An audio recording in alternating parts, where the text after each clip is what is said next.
Israel हमेशा से ही हूतियों को तबाह करने के लिए हमले करता रहा है। यमन में उसके हमलों की फहरिस्त काफ़ी लंबी है और ऐसे में इस बार एक बड़ा हमला किया गया है इजराइल की तरफ से। बड़ी खबर इस वक्त आपको बता देते हैं, यमन पर इजराइल का एक सबसे बड़ा हमला हुआ है जिसमें हूतियों के प्रधानमंत्री से लेकर मंत्री मारे गए हैं, जिसकी पुष्टि अब यमन की सरकार ने भी कर दी है।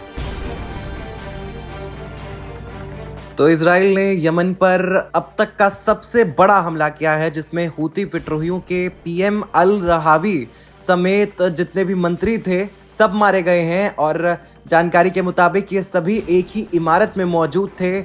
अब यमन सरकार ने भी इसकी पुष्टि कर दी है। फिलहाल चलिए सीधा चलते हैं, हमारे साथ नदीम आलम जुड़ रहे हैं हमारे संवाददाता ज्यादा जानकारी के साथ। नदीम, पूरी सरकार जो थी उसका खात्मा यहाँ इजराइल ने कर दिया है। एक बहुत बड़ा कदम इसे इजराइल की तरफ से माना जाए, क्योंकि पहले भी इजराइल जो है यमन पर हमले करते आ रहा है और हूती विद्रोही हमेशा से इजराइल के टारगेट पर रहे हैं। जी वैभव, जैसे कि खबर आ रही है कि 28 अगस्त को इजराइल ने यमन पर हमला किया, जो कहा जाता है कि सबसे बड़ा हमला है। इसमें हूती विद्रोहियों के पीएम अल रवाई समेत कई लोग मारे गए हैं। कई मंत्री मौजूद थे एक इमारत में जिसपे इजराइल ने हमला किया और जिसमें कई मंत्रियों की मारे जाने की खबर आ रही है। नदीम, हम चाहेंगे कि आप जो हालिया दिन थे, इजराइल ने कब कब हूतियों के खिलाफ जो है मोर्चा खोला है और खुलकर हमला किया है? जी वैभव, मैं अगर अब हालिया की बात करूं तो मई से अगस्त के बीच की अगर हम बात करें तो 5 मई को इजराइल ने पहली बार यमन के हूती ठिकानों पर बड़ा हवाई हमला शुरू किया। इसमें कई इंडस्ट्रियल साइट्स जैसे अल इमरान सीमेंट फैक्ट्री को निशाना बनाया गया, जिसमें कई लोगों की मौत हुई और दर्जनों लोग घायल हुए।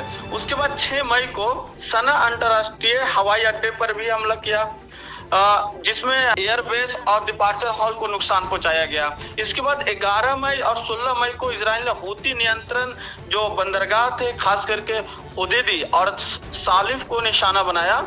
इन हमलों में कई अन्य नागरिक संरचनाएं और ऊर्जा केंद्र भी जो थे वो निशाने पे इजराइल के आ गए थे। उसके बाद अगर हम बात करें तो 28 मई को फिर से सना एयरपोर्ट पे हमला किया इजराइल ने, जिसमें काफी तबाही हुई। सना एयरपोर्ट में काफी नुकसान पहुंचा और जिसकी वजह से कमर्शियल उड़ानें ठप हो गई थी।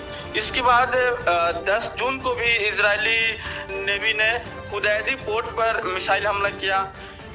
फिर 14 जून से लेके मैं अगर एक एक तारीख की बात करूं तो 14 जून, 6 जुलाई, 21 जुलाई और 17 अगस्त को इजराइल ने हूती के कई नेताओं और बंदरगाहों और ऊर्जा केंद्र पे बार बार हमला किया।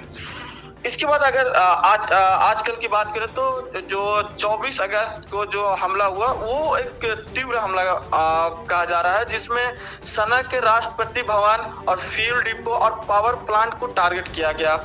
हूती प्रशासन के मुताबिक इस हमले में कम से कम 10 लोगों की मौत हुई और अब तक 102 घायल हुए थे। ये 24 अगस्त की बात है। फिर 28 अगस्त को इजरायली एयरफोर्स ने हूती के लीडरों की मीटिंग पर हमला किया था, जिसमें हूती विद्रोहियों के प्रधानमंत्री जो थे उनका मौत हुई और कई जो मंत्री थे उनका उस हमले में जान जाने की खबर आ रही है।